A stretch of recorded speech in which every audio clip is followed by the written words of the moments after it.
in 1956, offers a harrowing and detailed chronicle of the suffering endured by millions of political prisoners under Soviet rule.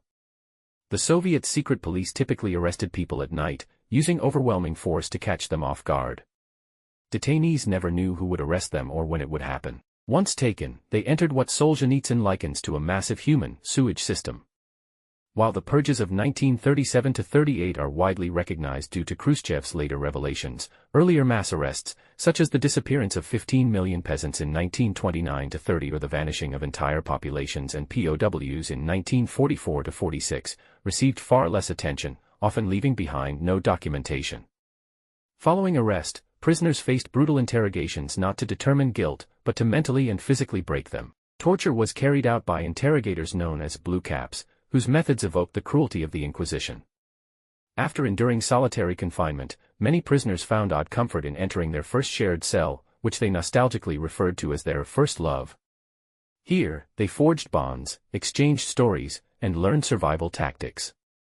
In 1945, as the Red Army triumphed over Nazi Germany, many prisoners hoped for release, but instead, more prisoners flooded into the Gulag system. Soviet law, detached from traditional notions of justice, treated both intentions and actions as equally criminal.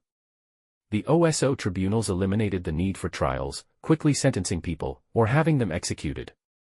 The 1926 Criminal Code enabled massive show trials, where figures like Vyshinsky and Krylenko targeted engineers, clergy, political rivals, and ultimately Stalin's real or imagined enemies.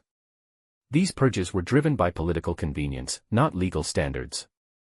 Executions soared, reaching around 1.7 million by early 1939. After World War II, Stalin began favoring 25-year labor sentences instead.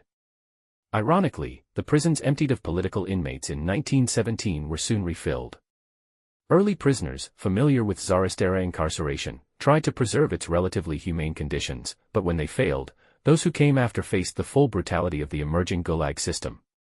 It began in 1923 with prison camps established in former monasteries in the remote Solovetsky Islands. The Gulag operated like a grim conveyor belt. Prisoners were transported in dark vans or crowded train cars to different facilities, sometimes by boat or even on foot. Most were assigned general labor tasks, an effective death sentence. Political prisoners were easy prey for hardened criminals.